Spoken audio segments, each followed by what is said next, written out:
চলে আসছি ফেসবুকের ব্যাপারে। তো ফেসবুকে এখন ইনকাম যেহেতু কম হয়ে গেছে, সেই কারণে মানুষ এখন ফেসবুকে ইন্টারেস্টটা কমে যাচ্ছে।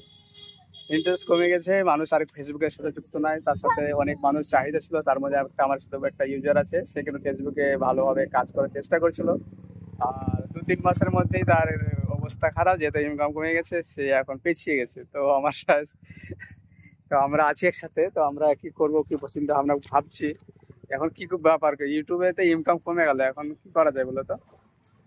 ইউটিউবে ইউটিউবে তো কমেছি, প্লাস ফেসবুকে তো 90% কমে গেছে, 10% আর দিচ্ছে। এখন সে আমাদেরকে আবার পুরোনো অবস্থাতে আবার চলে আসতে হবে, এইসব অনলাইন যুগ ছেড়ে দিয়ে। এটা এখন সংসার, অনলাইনের যুগে আর থাকা যাবে না। খাওয়া দাওয়া। যেরকম ভিউজ পরিমাণে ডলারও কমিয়ে দিয়েছে, ডলার নাই, সে তো তাহলে আমরা কাজ করবো কিভাবে?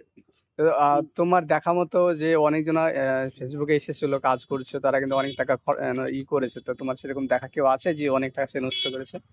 আমাদের আশেপাশে আছে, তারা মানে হতাশা ভুগছে যে কি করলাম, এত টাকা ইনভেস্টের মতোই লাগাইলাম, ফেসবুকে করলাম ও করলাম, কিন্তু কিছুতে কিছু হচ্ছে না, হইলো না, আইডি গ্রো করতে পারছে না, কন্টেন্ট মনিটেশন পাচ্ছে তো ভিউজ আসছে না, এরকম ব্যাপার চলছে এখন।